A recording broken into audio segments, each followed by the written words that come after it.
வணக்கம் மக்களே, வெந்தயக்கீரை உருளைக்கிழங்கெல்லாம் போட்டு சப்பாத்திக்கு ஒரு குருமா எப்படி வைக்கலான்னு பார்க்கலாங்க. ஃபஸ்ட்டு நிலக்கடலை பருப்பை வந்து நல்லா வறுத்துக்கணுங்க. அதுக்கப்புறமா வந்து வரமிளகா, அது கூட சீரகம், இதையும் நல்லா வறுத்து எடுத்துக்கணுங்க. இது நல்லா ஆறட்டுங்க, உரமாக வச்சிடலாம். அடுத்தது வெந்தயக்கீரையை வந்து எண்ணெய் ஊற்றி நல்லா வதக்கிக்கணுங்க. இது வந்து லைட்டாக ஒரு கசப்புத்தன்மை மாதிரி இருக்குங்க.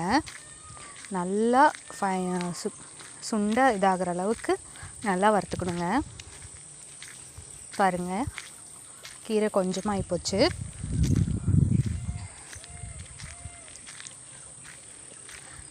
அடுத்தது சின்ன வெங்காயம், அது கூடவே கொஞ்சம் பூண்டு வந்து தட்டி எடுத்துக்கிட்டோங்க.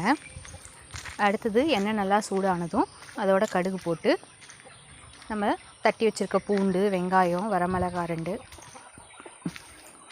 போட்டு நல்லா வதக்கிக்கலாங்க.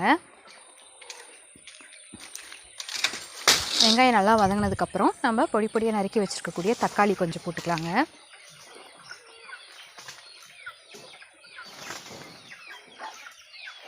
கொஞ்சமாக மஞ்சத்தூள், கறி மசால், தனியாத்தூள் எல்லாம் போட்டுக்கலாங்க. தேவையான அளவு உப்பு ஆட் பண்ணிக்கோங்க. தக்காளி நல்லா வதங்கினதுக்கப்புறம் உருளைக்கிழங்கு ஆட் பண்ணிக்கோங்க. வேக வச்ச உருளைக்கிழங்க நல்லா மசித்து ஆட் பண்ணிக்கோங்க. இப்போ தண்ணி ஊற்றி நல்லா வந்து வேகிற அளவுக்கு கொதிக்க விட்டுக்கோங்க.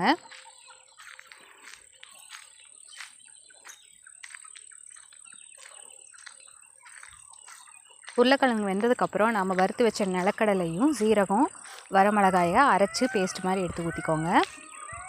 அது கூடவே நம்ம வதக்கி வச்சுருக்கக்கூடிய மேத்தி, அதாவது வெந்தயக்கீரையும் போட்டு நல்லா ஒரு கொதி விட்டுருங்க.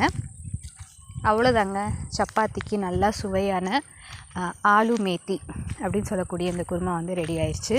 வெந்தயக்கீரை வந்து உடம்புக்கு ரொம்ப நல்லதுங்க. கண்டிப்பாக நீங்கள் ட்ரை பண்ணி பாருங்கள்.